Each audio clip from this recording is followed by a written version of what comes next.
Welcome, guys, to How the Frack We Got Here, a show that takes the news and events of the week and try to make sense out of it all. I'm your host, the most Will Buchanan, and on this show, we simply are all about the facts. There are plenty of news stations out there that simply want to do anything short but inform you. Here at How the Frack We Got Here, that's all we believe in. We go up to the lefts, we go up to the rights, we go up to the middle of independence, we go after all sides because there's more than one side of a story to everything. And you need to know it all in order to actually formulate your own opinion. And that's what we try to do here at How the Frack We Got Here. Thanks for listening, and hold on. It's going to be fun. All right, guys. Today's date, December 4th, 2024, and this is How the Frack We Got Here. I'm your host, the most Will Buchanan. How the Frack We Got Here. We do take the events of the week and try to make sense out of it all. Before we get started, guys, let you know that we do pride ourselves on being a news podcast, which means that we do try to get the most reputable news from certified sources that do well and awarded in journalism. We do not do sensational news like Fox News, The Blaze, The Daily Beast. Whatever extreme left or extreme right you get your views from, we simply don't do that. We present you with the facts, nothing more. That being said, guys, we do try to watch our language on this show, but let's be honest, words do fly. At the same time, maybe things that might be shown that might induce a trigger warning for those, and also for younger viewers, discretion is advised. Aside from that, welcome. So, how do we start this? Well, there's not really a way we can start this except with the news that hit. A CEO got hit. And that's about the best way we can actually say it. With the breaking news right now, the search is on for the suspect after reviewing this security video showing the very moment United Healthcare boss Brian Thompson was shot and killed in Midtown Manhattan early this morning. Investigators also releasing new images of the shooter who they say ran off into an alley and got away on a bicycle. The whole thing unfolding just blocks from Rockefeller Center and hours before the famous tree lighting. The NYPD now offering a $10,000 reward for any information leading them to the shooter. The motive for this murder currently is unknown, but based on the evidence we have so far, it does appear that the victim was specifically targeted. But at this point, we do not know why.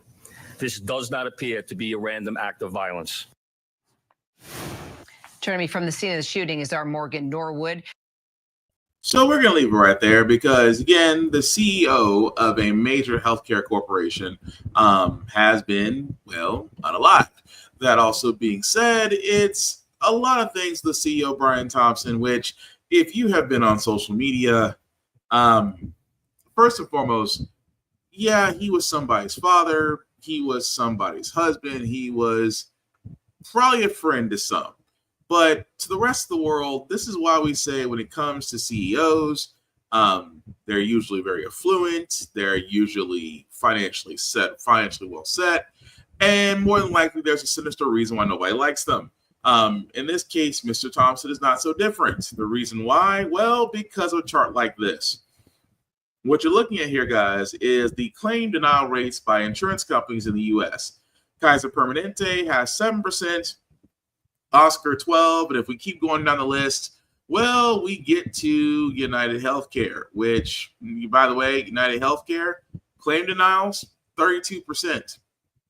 32% of claims that have been submitted to United Healthcare were denied.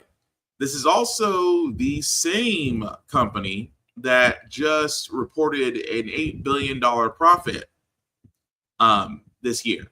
Again, a company in a post-pandemic world where their decisions can affect the lives of millions of its insurers, and they just netted an $8 billion profit windfall, and their CEO again has been sent off their mortal coil.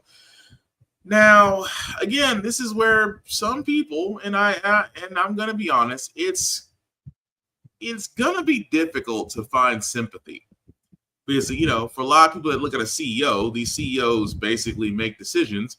And let's just say if your family or someone you know or someone you love was affected by United Healthcare or, didn't get a medicine, a procedure, or a prior authorization or anything that might have actually saved or even extended their life, didn't get it by this company, I can understand how some folks may feel a way toward him, or they may just sit there and say, thoughts and premiums, or rest in prior authorizations, or did you completely pay your deductible before we can actually give you sympathy? The list goes on. I mean, I'll be honest with you, as a person that probably will laugh at a funeral, some of them are pretty funny. I can't knock that. But at the same time, it does kind of shine a light on how people in America really do view the disconnect. I mean, there's a massive income divide when it comes to CEOs and regular people. Regular people just want to get by, while CEOs are just trying to, well, keep their jobs, so to speak. So, when someone asked me when I was reading this, like when I was reading the comments on that, and I thought some were pretty funny, they go, "Oh, that's horrible. They were a human being." Maybe true. They were a human being. I mean, you're not wrong about that. However, it's hard to not ignore the fact that a lot of that man's decisions to increase the profits in that company may or may not have led to many of its insurers no longer being with us. And at the same time, it does say a lot that this man also traveled without security, was supposedly leaving an investors meeting, and that's when the person in the hoodie was able to get their opportunity. As of right now, that person has not been apprehended. And again, I'm going to be honest, you may not get a lot of help from the public on this one, just because of the fact of, well, a CEO is no longer with us. And as you can see, they are more like, well, he made decisions on people, whether or not their lives will be saved or not. And it sounds like karma came to bite him in the ass. Take it how you will. But again, if they ever catch the person, we'll report it. That also being said, guys, this actually happened over, well, a little bit before the holiday, or Thanksgiving, or Happy Colonizer Day, as we call it. Matt Gaetz. We did find out that Matt Gaetz was the pick to be Trump's AG, Attorney General. But somehow, some way, and very thankfully, he actually stepped down. Reason being, as well, because of the ethics report. This is where I get annoyed with House Democrats, because this report should have been out and gone already. This ethics report that they covered was basically because 2 years ago, and yes, it has almost been 2 years, that Matt Gaetz may have had relations with underage women at parties where certain substances were there, and at the same time, some other questionable allegations that have come up, into which even two people who have intimate knowledge of Mr. Gaetz had testified to the House Ethics Committee, and again, was going to be released at the time of where Mr. Gaetz was about to be the AG pick, and even doing so, resigned from Congress, which everybody thought that would actually kill the report, and it didn't. Although, because of this and loud uproar, and because Gaetz is a douchebag, Trump had no choice but to go ahead and withdraw the nomination from Gaetz and submit someone as quick as possible, i.e. his replacement is just as bad, or I should say even worse. That being said, the House Ethics Committee still wants to move forward in releasing the ethics report. You're voting, which is crazy. You are voting to release the ethics report. My whole thing is, why is it not out already? Because, again, the simple fact of the matter is, this guy has, again, everybody that Trump has picked, which you're going to see very, very soon, there seems to be a theme here, because Trump is a felon and a sexual predator. Matt Gaetz is a sexual predator. So as we're going along, guys, again, that's just one pick. Let's not forget, the one his current embattled Secretary of Defense pick, Peter Hegseth. Well, he's got a problem. That he's got allegations of sexual abuse, and that is getting to the point to where, and also the fact that he doesn't believe women should serve in the military. But that also being said, it has also brought those things like that Trump himself may need to reconsider him. Why? Birds of a feather like sexual abuse. Allegations of financial mismanagement, sexual misconduct, even alcohol abuse. And now his mother is coming to his defense in an exclusive interview. Not sure if mom can help save her son because the number of Republican senators expressing concerns now over Pete Hegseth for Secretary of Defense is also growing. I think, some of these articles are very disturbing. He, obviously has a chance to defend himself here, but, some of this stuff is going to be difficult. Well, these allegations that have come up just in the last 12 to 14 hours are a surprise to all of us. And so, yes, he does need to address those because this was not something of which we were aware. I don't know if they're true, and I want to hear his side of the story. And he's going to have to address them. So while it looks like the president-elect's choice is in serious jeopardy, Hegseth continues to double down, taking to social media all morning, saying that he won't back down and that the allegations against him are fake. His mother never saying the allegations were fake, but she did tell Fox News that her son is now a changed man. I don't want to use the words, but he doesn't misuse women. No. I mean, he's been through some difficult things. I'm not going to list them by name, but I would just say that some of those attachments or descriptions are just not true, especially anymore. And the controversial cabinet picks don't. So again, it's amazing. How do you say nothing, but yet still on Fox News find a way to still say nothing? And it is amazing to me that again he wants to basically keep fighting, as he likes to say. I'm going to keep fighting this because I know that first it was not true. Now it's taken out of context. Even Senator Rick Scott tried to come to his defense and sitting there saying, well, if all these people who are accusing him, why don't they come forward so we can actually answer questions? Well, this is the reason why sometimes CNN does the Lord's work. But these anonymous sources say these things without willing to go on your show or some show, and have you asked them all the questions? A point that you're making here, the woman who accuses Pete of raping her in 2017, although the police, so we should note, did not charge him with any crime. That woman, Pete Hegseth, paid her money and she signed a non-disclosure agreement, so she can't come on my show to talk about it. Do you think Pete should release her from the NDA so that I can ask her the questions that you want me to? Absolutely not. Think about it. Jake, absolutely how many people, wait, Jake. We know how many people sign non-disclosures just to eliminate something. Not that they ever did anything wrong. And he was never charged with anything. Do you want me to ask her questions or do you not want me to ask her questions? I'm confused. So I'm not going to suggest that somebody, change a contract that they sign. But this is Trump's nominee. He won. A lot of people don't like the fact that he won. He won. We have to make a change as Department of Defense. We have the risk of war. The world's on fire. We've got to change how our Department of Defense is run. Yeah, no, he's going to do it. I hear you, but you started this interview and saying you don't like all these anonymous accusations, and I should be able to interview these people. I'm saying, okay, shouldn't Pete Hegseth release this woman from her non-disclosure agreement so that I can do what you suggested at the top of the interview you wanted me to do? Absolutely not. I mean, some of these things are done for a variety of reasons. But look, how am I supposed to interview her and have her not be anonymous anymore if he won't release her from the non-disclosure agreement?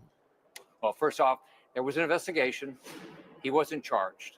All right, that's exactly what happened. The police did the investigation, and he wasn't charged. He did pay her money to be quiet, though. So there was an investigation. He wasn't charged. So let's clarify some things, Rick Scott, because apparently you're as bad as backtracking as you are with keeping up with Medicare money. Number one, there hasn't been an investigation. The investigation you're referring to is based by the House Ethics Committee, and yet they're still trying to figure out whether or not they want to release it. Yes, Mr. Hegseth did actually have an NDA with said person, and at the same time, as he loved to say at the beginning of that interview, where he sat there and said, I wish the people who are making these accusations would come forward and answer these questions like on your show. To which Jake Tapper said, "Oh, wonderful. So, will Mr. Hegseth actually release said person from the NDA? I would love to have them on the show and ask them questions." Maybe we should. Maybe, I mean, NDAs are there for a reason. Maybe we shouldn't mess with it.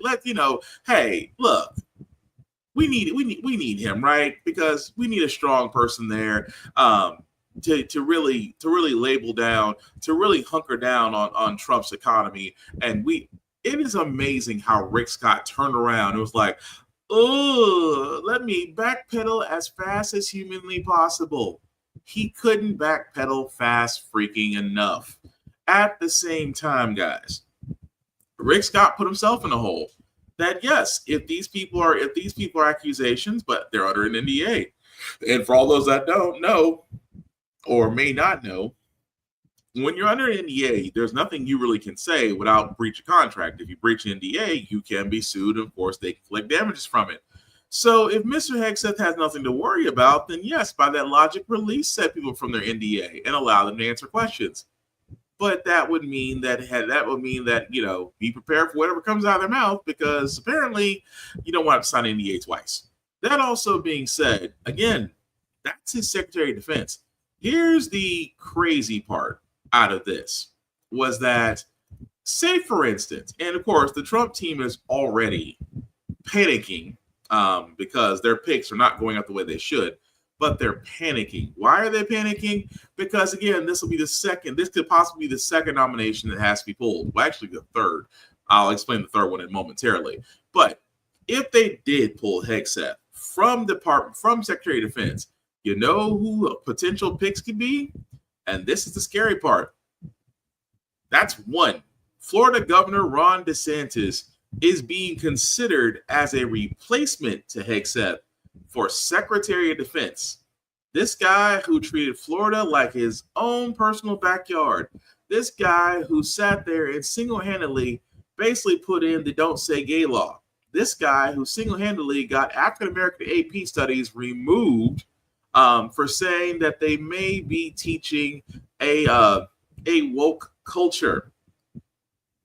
This is the same guy who, again, in his home state, got school libraries to remove certain books from people of color, of LGBTQ plus ethnic groups, and things of that nature. And now you want to consider this man to be the Secretary of Defense as a replacement? That's a scary effing thought. And of course, U.S. Senator Joni Ernst, which if you have never heard her speak, she's basically got the brown lips because she can't get them off Trump's ass fast enough.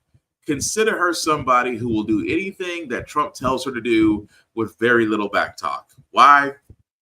Because Trump has learned his lesson from his first term, and to surround himself with yes people, not smart people, yes people.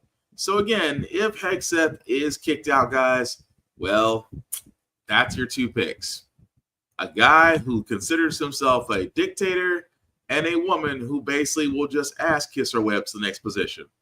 I wish I could make this up. But speaking of things I wish I can't make up, I told you guys there was a third. Hegseth might be the third person removed. There's already a second one removed. The person I'm talking about, guys, is the man seen down right here. Hillsborough County Sheriff Chad Croyster. He was supposed to be the director for the Drug Enforcement Agency, DEA. Well, because of his actions during COVID, if you believe him, he says he withdrew, but supposedly Trump did. But either way, the guy withdrew from the nomination. Why? Because for all those who remember during the pandemic, that certain actions were done by certain people, such as Mr. Sheriff Cronster himself, actually instituted that some areas were barred from actually going anywhere during COVID-19. I mean, literal lockdowns that nobody asked for. So because of his extreme views on the COVID-19 pandemic and his actions, well, they have basically said, no, we don't really want you as the director of the DEA, to which he has stepped down, and we're waiting on replacements for that. So again, This is the idiocracy. This is what I keep on saying, guys. We are literally less than a month away from idiocracy. Don't believe me, guys, because this is why I keep saying we should be worried about Trump and his mindset, because he talked about Biden being an 80-year-old plus man that should be running as president. Trump's just as old as him. And if you don't believe that a lot of these people are now just buying their way into positions, meet Monica Crowley, Trump's pick as Assistant Secretary of State. Yeesh. Senator Joe McCarthy was right. And he was trying to ring the bell in the 1950s about communist infiltration in our government. And the same deep state that is now going after Donald Trump, the same deep state that removed Richard Nixon, the same deep state that went after Ronald Reagan and anybody else who stood up to them, that deep state became very insidious, and in the 1950s smeared and attacked Joe McCarthy for speaking the truth about godless communism in very halls of our government. Yeah. It's amazing. She's now the Assistant Secretary of State nomination, I should say. The fact of that's the first thing she went with, I'm not saying I'm worried. I am worried because that's her mindset. The deep state, conspiracy theorist. It never ceases to amaze me where these people come from and that they gravitate toward Trump. And again, these people are going to be in positions that are going to affect the nation. Even more so, you have folks that, again, in Trump's administration, bought and paid their way into certain programs. Like this instrument, like again, the person supposed to be leading NASA, Jared Isaacman. This man has let me explain this best. He is a billionaire. Yes, he has flown on SpaceX missions, but doesn't have federal government experience. He literally is just a guy with money that has now been put in probably one of the most important areas of our nation. And I'm sorry, this is what I'm talking about, guys, when I mean that in Trump's world, you can literally purchase your position. And they're showing, and I point this out all the time, what Trump is doing, he's basically saying, here's how you can purchase parts of our government, or you can run parts of our government if you choose to. But what's so crazy about it is how there's not a bigger uproar over this, that some people have literally just accepted it, or just like, well, I mean, Trump's going to be president. What can you do? Well, I'm pretty sure the CEO that we talked about earlier in this podcast also thought the same thing. And well, it's not like France, where again, France has shown us how it's done. France has shown us that if they have a vote of no confidence in their government, that yes, you as a prime minister can step down. France has shown that you can protest, that you can fight the system, and you can win. For some odd reason, in America, we just don't seem to have that type of fire. I don't know why. But again, Trump's America. But you know who's really feeling out of place, which I thought was funny. I still think it's funny, because Black Republicans, conservatives. Let me talk to you for a second. How do you feel right now? You feel good? You feel great? Has America been greater since you probably had a hand in getting Dorito reelected? I have to ask you this because I've always said Black Republicans and Black conservatives are effing idiots, because there's nothing conservative that appeals to people of color. Historically has never been. Policy-wise has never been. Anything pushed forward plan-wise has never been to the benefit of people of color, much less anybody else. And yet, Black Republicans, conservatives feel kind of left out. As reported by ABC, Black Republicans feel left out of Trump's second term picks. You know, the Tim Scotts, the Byron Donalds. I can keep going down the list, but I think it's funny because these are the guys that were shucking, that were jiving, that were doing the soft shoe, that were doing everything they can so Massa Trump could give them a place in the field and they're not leaving the field house. Well, we only know one black person that has been nominated, and he's in Secretary of Housing, Scott Turner, who was, again, a guy who was in Trump's first term, served as the executive director of White House Opportunity and Reviolation Council.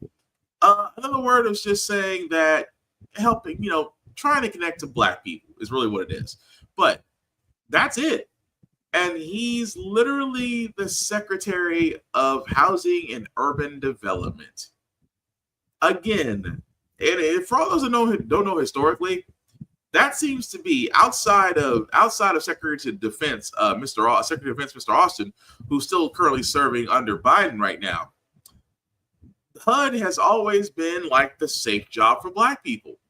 And yet, I don't know why, whenever it comes to black Republicans, they feel like as long as they it's almost like as long as they back up Trump is supposed to make America great again.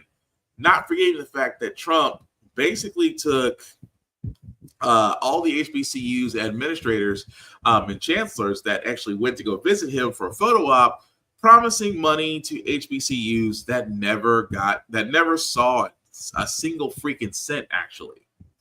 And yet now, black Republicans who are still for Trump are feeling slighted because you're only getting the HUD position. Again, you guys keep forgetting who Trump is. You keep forgetting historically, this is the same man that basically took out a five-page ad in the New York Times calling for the Central Five to be basically to be executed. You guys forget this is the same Trump, along with his father, was found guilty of not renting out to black people. This is the same Trump who has sat there and went on record and said, I don't like black people counting my money.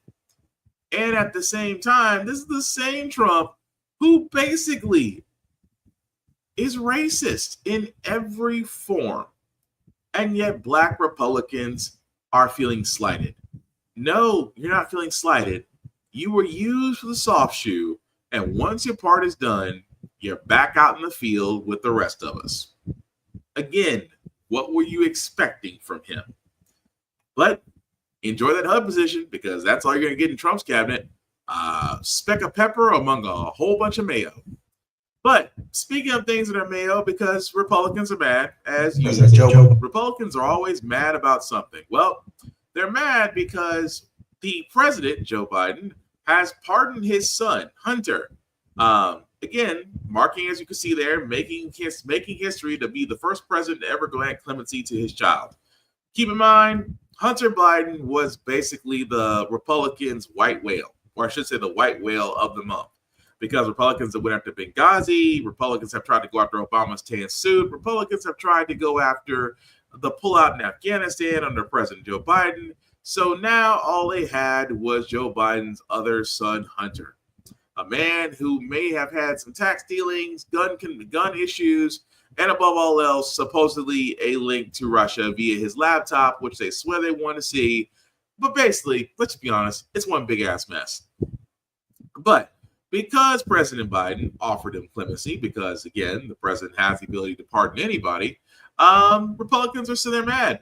Oh, well, we knew what he was going to do. He's going to step in and he's going to just basically pardon his son. Here's my thing. If the man is convicted of crimes, okay, be convicted of crimes. I can live with that. But at the same time, in the grand scheme of things, does it affect the country? If it doesn't affect the country, why do we care? It's not like, a president decided to steal hundreds of documents and ship them down to his house in Florida and then decided to sit on them and read them like they were Reader's Digest, not considering the fact that he no longer has security clearance because he's not the president anymore. I mean, that's damaging. It's not like somebody basically defrauded the state of New York for several decades, finally got caught on it, and again, may have affected housing, the pricing market, and everything else in a single state done by him. I mean, that's something I'd be worried about. Or the fact that he's a sexual predator and that somebody finally got justice. Oh, yes, I know. I'm talking about Trump. but I'm making a point here. A guy who literally has tax issues, let the IRS sort him out. But so what if Biden pardoned him? Because again, we're worried about what Trump will do, because that's where my mindset is. My mindset is, what will Trump do once he's in office? And again, they didn't waste any time with this.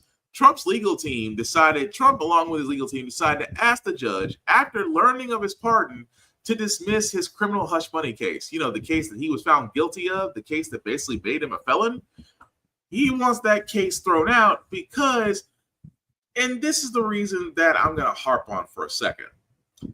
The reason why is because, quote unquote, because this prosecution may disrupt the president-elect's transition and threatens the functioning of the federal government. That is the argument that Trump's attorney has pointed out in court. And this is the thing that I'm going to be honest, this is what bugs me. And this, again, this comes from the DOJ. The opinion of the DOJ is that they will not indict a sitting president of any crime. It didn't help that just a few months ago, the Supreme Court said that some actions done while a person is president he should be immune from. To which Trump's like, yay, me. I was like, no, you're not the president. You're not the president, so the rule doesn't apply. But now, and again, Republicans and Trump are trying to say, well, because Hunter Biden got a pardon, why can I not turn around and get my cases dismissed? I'm about to be president in less than a month. Because you're not the president. And even more so, why is it that when someone is president in America, to me, it's like you're trying to say the president cannot be without fault. We can't. It's almost like saying we can't put our president on trial. Why the frack not? The president is a man. He's not God. The president is not infallible. He will make mistakes. But at the same time, the Department of Justice, the Attorney General, their sole reason is to keep the president in check. It's to keep the president in check. If the president steps out of line, along with Congress, they can pull forward articles to where of impeachment, and to where if it's a full vote, the president can be impeached. At the same time, I just got through talking about France. France had a vote of no confidence today, and their prime minister will now be ousted. Why? Because France does not believe in America the same way we believe about our president.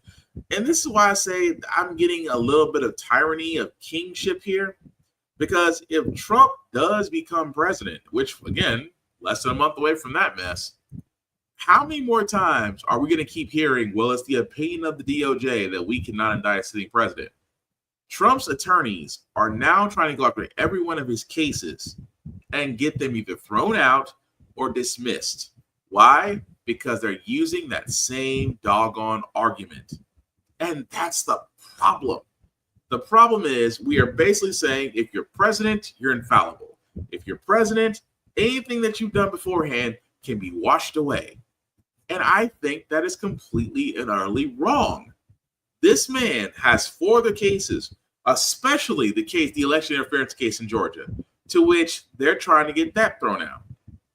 He's still got the case with the FBI to FBI over documents, which again, Special Counsel Jack Smith is winding down. He wants the case closed with prejudice, which means that, and I know for all those that don't know, if the case is closed with prejudice, that means it can be brought back up once Trump's out of office. Here's the thing. We cannot say beyond a shadow of a doubt in 4 years, will Trump be out of office? We can't say that because that's the uncertainty. We've now found out, we have now truly found out that if Trump's back in office, if you vote for me, you'll never have to vote again. That's not him. That's not him blowing smoke up your ass. That's a warning. Because again, for all those that don't know, Republicans have the presidency. They have the House. They have the Senate. It is a full court sweep. Republicans for the next 4 years can push through any bill they want. Almost upended. Because as long as they stick together in the House and in the Senate, things will get passed. And Democrats are now stuck pretty much watching the sidelines. Sure, you can inform. Sure, you can go back to the ground roots and start building up coalitions and really getting people in the local and state offices and try to change things there. You should. Because the thing about it is, guys, and I've said this before about Democrats, they got out organized. Sure, if Biden knew he wasn't going to run for, I mean, you can point the finger blame game all you want to. Should Biden have dropped out if he knew he wasn't going to be running again? Sure. Did Kamala Harris do everything that she could do within 120 days of campaigning? Yes. But at the same time, you can point fingers all you want to, but here's where the Democrats get it wrong. That all the Republicans have done is use money, spend money, got in positions, got people in those positions, and pretty much ran the meter dry. Their message got through. Although now some people are finding out about tariffs, and you should be worried, especially if you're in the shipping industry, especially if you're in the industries that are affected by these tariffs. Jobs could be cut. Prices will go up. Grocery prices are going to increase. Jobs involving those are going to either be cut or reduced. And I'm not even going to think about the fact of the steel market, because for all those that don't remember, Nippon Steel still is in a Nippon. I hope I'm pronouncing that right. I apologize if I'm not. Nippon Steel wants to still purchase U.S. Steel. They still have a $15 billion acquisition bid on this. Trump is going to turn around there and say, well, once I'm president, I'm going to stop the deal. Buyer beware. What Trump doesn't realize as president, being president doesn't mean you can wave a wand and stop something. If U.S. Steel accepted the bid, there's really not that much you can do. And they can try to stare and say he can do something. He can try to say he can slap on an injunction. But Trump, again, blowing smoke up people's asses. Which again, he also said, well, we need to bring manufacturing. That was the whole thing of tariffs. His whole tariffs was forcing manufacturing to sprout. And I don't know why, but I have to keep bringing this up, because whenever Trump says he's going to build something or do something, I'm just like, this is the same man who bankrupted a casino. A casino.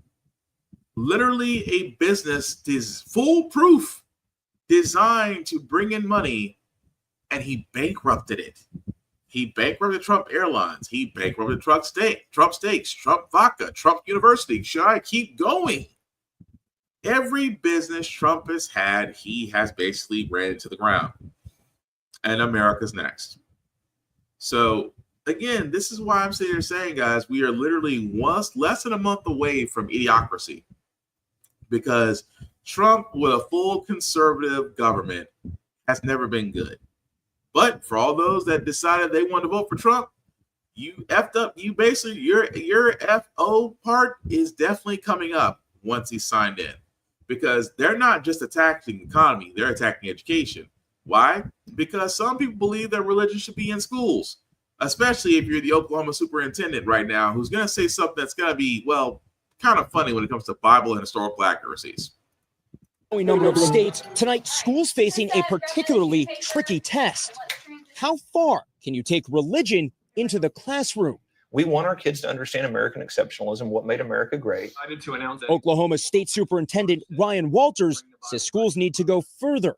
He has ordered all schools to incorporate the Bible and 10 Commandments into curriculum for grades 5 through 12. And now he says he's purchased 500 Bibles. The elected Republican's ultimate goal? Put one in every Oklahoma classroom. You're saying you're not forcing Christianity on people, but I think some people might see it as that. So what would you say to allay those concerns? Look, what I would say is you can be offended by Christianity. You can not agree with Christianity, but that doesn't give you the right to take Christianity out of American history. And that's what we've seen the left do. We have been very specific. The Bible is there for its historical context. It is not there to say that you should be a Christian or you should follow Christianity. Are we also talking about having a Bible in a math class, like in a chemistry class? Like, is that the goal, to have it in those kinds of classrooms as well? Yes, when applicable. Walters' controversial plans face legal challenge and criticism, including from parents like Erica Wright, who says her son brought his own Bible to school yesterday. Public school is not Sunday school. I think that my husband and I are the only two people, along with them, that should have this very personal decision about who engages with our children with the Bible. The mother of three and education advocate calls the mandate an embarrassing distraction in a state whose education system has been ranked near the bottom nationally. We are struggling so much with our academic outcomes. I want my kids to be going to school focusing on math and reading and science and history. Teachers like Jenny Bobo worry they could lose their teaching certification by ignoring the mandate. So if I chose to utilize the Bible in my classroom, I would on purpose be hurting students, and I refuse to do that. Oklahoma is not the only state caught up in this debate. The Texas State Board of Education just voted to incentivize elementary schools to work biblical themes into their curriculum. Louisiana officials want the 10 Commandments on display in public school classrooms. That push blocked for now by a federal judge. New policies pushing the limits of the separation of church and state. Do you actually think these mandates from you are going to hold up at the U.S. Supreme Court? Absolutely. Absolutely. Jesse Kirsch, NBC. So what's crazy about this is, and I know we've covered this before. We've covered this previously with this guy, that he turns around and says, well, there's historical references in the Bible. Here's the thing. I wouldn't use something that you use in church that you would use in school. Hence why the separation of church and state. Also, if we were to look statistically, states that were more worried about religion than education, their graduation rates and things of that nature are poor. And some parents, like myself, I'm gonna be honest, I did not send my kid to learn the Bible at school. I send my kid to school for a quality education, as they are right as American citizens. They are due for a quality education for life skills that will help them out as adults. That's the whole point of school. However, it is amazing to me that, again, this is why I talk about, guys, where these people, I'm not just talking Moms for Liberty, I'm not just talking the extreme Christian people who believe that, Christianity needs to be taught in schools. What they've done is the groundwork. What I mean by that is they ran, they got elected, and you got people in positions that will affect others or force religion upon them. But I'm a one, you know what? Not to quote Dave Chappelle, but modern problems require modern solutions. And if you're going to introduce the Bible in school and say that you want to bring religion back into school, cool. Bring in the Quran. Bring in the 95 verses. Bring in Martin Luther's 95 verses. Bring in Hinduism. Bring in Buddhism. Bring in all these other religions, because that's how you know if it's just forcing Christianity down people's throats or it's really about religion. Because if you're just going to introduce one, introduce them all. I'm pretty sure the Church of the Satanic Temple will gladly help in that situation, even though they do good work. Let's be honest. But that's the point I'm getting at. If it's truly about religion, then let them other ones in, and then, well, let's just see what happens. Let's see the hypocriticism come out. Well, you can't teach that. Why? It's religion. The same grace that you're trying to use for Christianity can also be used everywhere else. Why? Because this is the door you open. We're just exploiting it. But what's really going to hurt here, guys, is that the kids are going to be hurt from this. That, again, you shouldn't have to worry about a Bible in school. You should be worried about, they should be teaching critical thinking. They should be teaching how to think outside the box, lateral thinking. They should be teaching and preparing these kids to become progressive adults, not Bible repeaters. But I digress for now, because we're going to see what happens, because I still hope the Satanic Church or another religious group gets in on this and just watch their heads explode. Should be fun. Speaking of things that are fun, guys, yes, I make fun of Republicans, not intentionally, but they should be. The Republicans who have the party of family values and things of that nature. Well, this should, I know this is not the feel good segment, but I still got to show this anyway. Imagine you're so drunk that you basically pissed your pants through a DUI. Happened to Senator Ken Yeager. And again, it's always fun to watch.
And I was going to leave it right there just because that basically is the funniest DUI field sobriety test I've ever seen, where it is beyond obvious. Well, it's beyond obvious for two things. But again, that's the state senator for Tennessee, Ken Yeager, who apparently decided that I'm just going to just go right here and just be okay with that. At the same time, he serves as the Republican Senate caucus chair, and as of now, being his own receptacle. I'll leave it at that.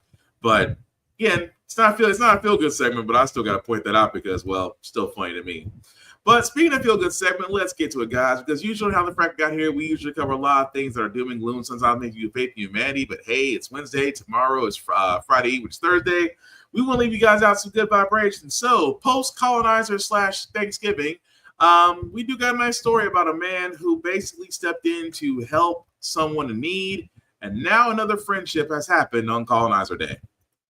And a GMA update on a really sweet story here. It was a special Thanksgiving for mail carrier Jalen Lockhart accepting an invitation in Aurora, Illinois to attend a feast hosted by the Miller family. Now, it's been a whirlwind couple of weeks for the duo who gained national attention. Earlier this month, Jalen spotted guy take a tumble while walking his dog and then alerted his family. Take a look.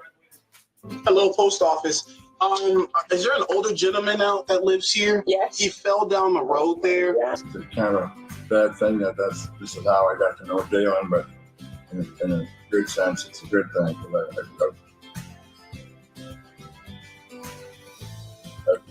James is another friend. You can see how emotionally as Jalen jumped right into action to help him out. So the Millers, they've now extended the invitation to Lockhart and his family for Christmas as well. Lockhart adding, "We are all family now." That is what this season is all about. Absolutely. I mean, you don't be all family now. That man is saved from rough and tumble. But again, it's still good news. You know, a guy, you know, he should be honored for, you know, doing the right thing. And if it leads to a Thanksgiving colonizer day, then cool. Happened with the other couple, and that man and that woman are still, again, great friendship. So plus we need something. We need some good news. Shabuzi, we need to come out with some good news. But that being said, guys, that's going to do it for this podcast. Do thank you for watching, for liking, for letting me know this is live. I certainly appreciate that. Shameless plugging as usual, guys. Please check out blurrstation.com. I cannot stress enough about this, guys, that we always want our own platform, our own table to where our viewership, our content, most importantly, our dollars can go to us.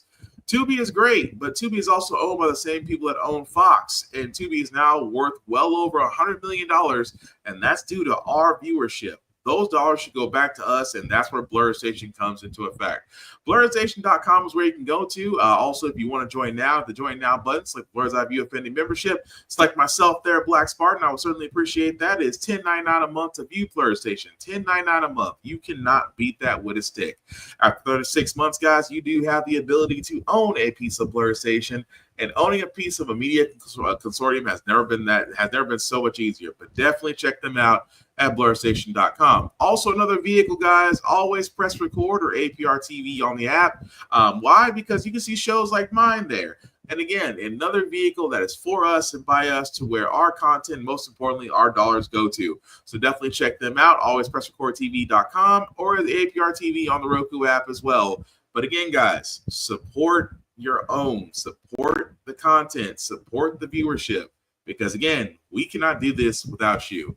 And finally, guys, runforoffice.org. You guys have heard me say this a lot during the podcast. This is how they do it. You ever thought about running for office, whether it's a public, state, or federal position?